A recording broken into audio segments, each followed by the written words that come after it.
Good morning, dear students. Happy New Year. Welcome to 2025. I hope that you all are of you fine. So बच्चे आज हम पढ़ेंगे physical states of matter. ठीक है. तो physical states of matter में chapter number 5 है और इसमें हमारे पास टॉपिक है प्रेशर. प्रेशर क्या है? The molecules of the gas are in continuous state of motion. They collide with each other as well as with walls of the container. When the gas molecules collide with the walls of the container, they exert pressure on the walls of the container.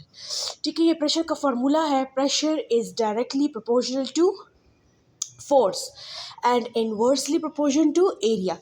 Pressure क्या मतलब है? For example आप लोग, ठीक है, एक container ले लें, ठीक है, उसमें गैस मॉलिक्यूल्स वगैरह जो है सिलेंडर से आप लोग छोड़ दो, उसके ऊपर फिर आप एक होल्डेंस लगाओ, मीन्स ढक्कन वगैरह जो हो जाता है, ठीक है, उसको हम क्या कहते हैं? होल्डेंस. ठीक है, तो जब हम उसके ऊपर ढक्कन लगा लेते हैं तो उससे हमारे पास जो गैस मॉलिक्यूल्स है वो कोलाइड करते हैं. ठीक है, एक दूसरे के साथ क्या करते हैं? कोलिजन करते हैं, कोलाइड करते हैं. Collide means टकराना.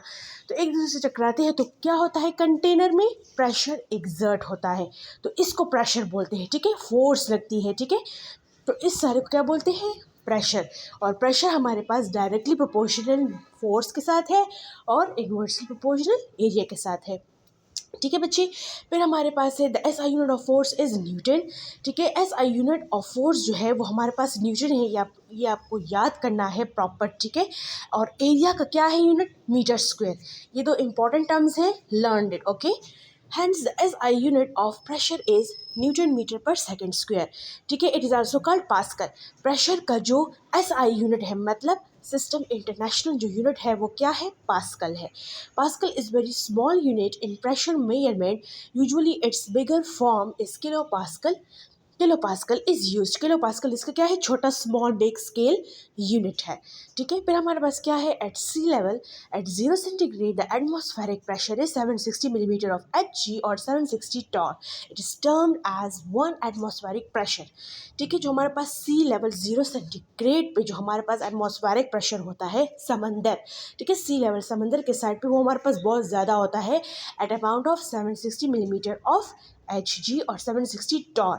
ठीक है, ये आपने याद करना है, ये इंपॉर्टेंट है. एमसीक्यूज में, न्यूमेरिकल्स में ये आता है. ठीक है, ये आपने लर्न करना है. Okay, it is termed as 1 atmospheric pressure. So एक एटमॉस्फेरिक प्रेशर में हमारे पास होता है 760 millimetre of Hg.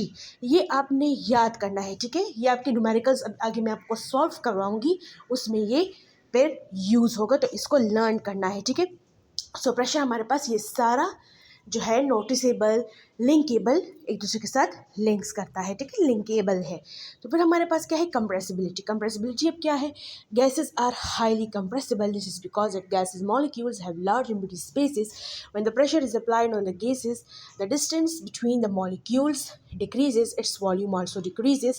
So the compressibility of gases may be defined as the change in volume per unit change in pressure. Compressibility means that एक चीज़ को जब हम compress करते हैं, ठीक है, फॉर एग्जाम्पल हमने गैस मॉलिक्यूल सिलेंडर से, ठीक है, फिल आउट कर लिए हैं, निकाल दिए हैं, ठीक है, थ्रो आउट कर लिए हैं इन अ कंटेनर में.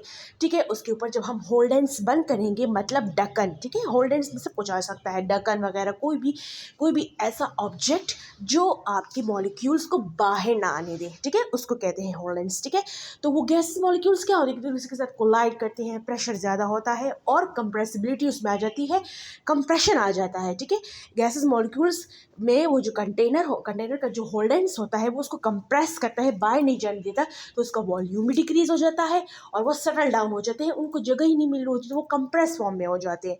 ठीक है, तो कंप्रेसिबिलिटी का जो डेफिनेशन है वो है the change in volume per unit change in pressure.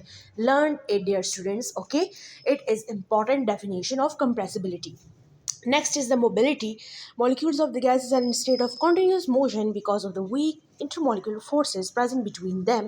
They move from one place to another as they have weak intermolecular forces and empty spaces. That is why gases flow and can be transported through pipes over long distances. अच्छा, mobility किसको बोलते हैं? mobility बोलते हैं flexibility को.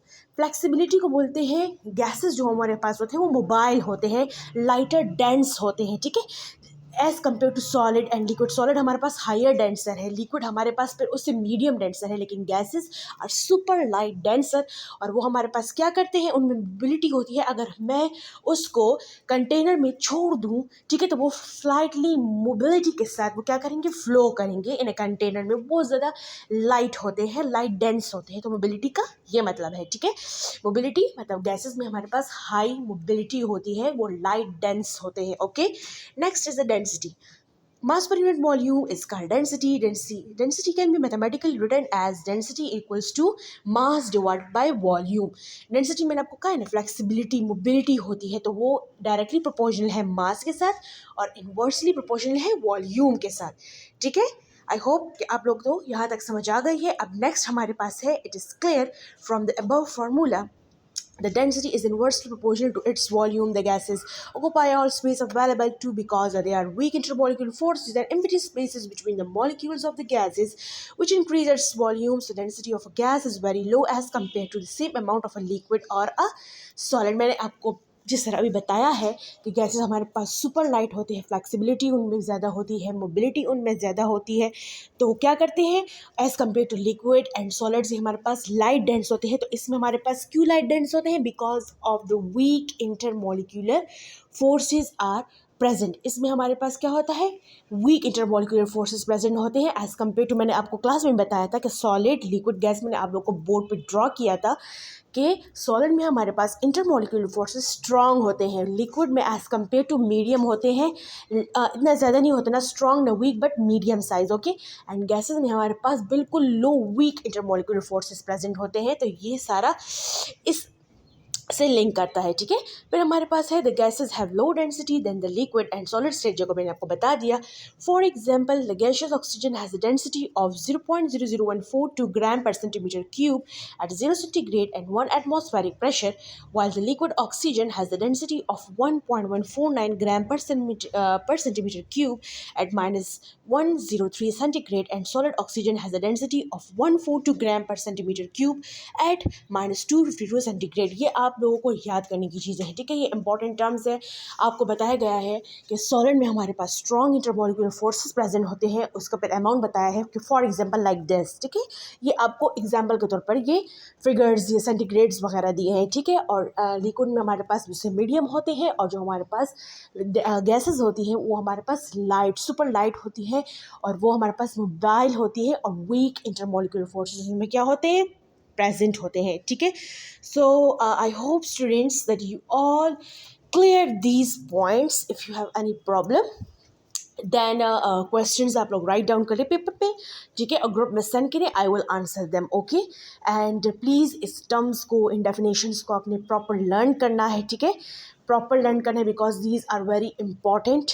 सो thank you very much and have a good day.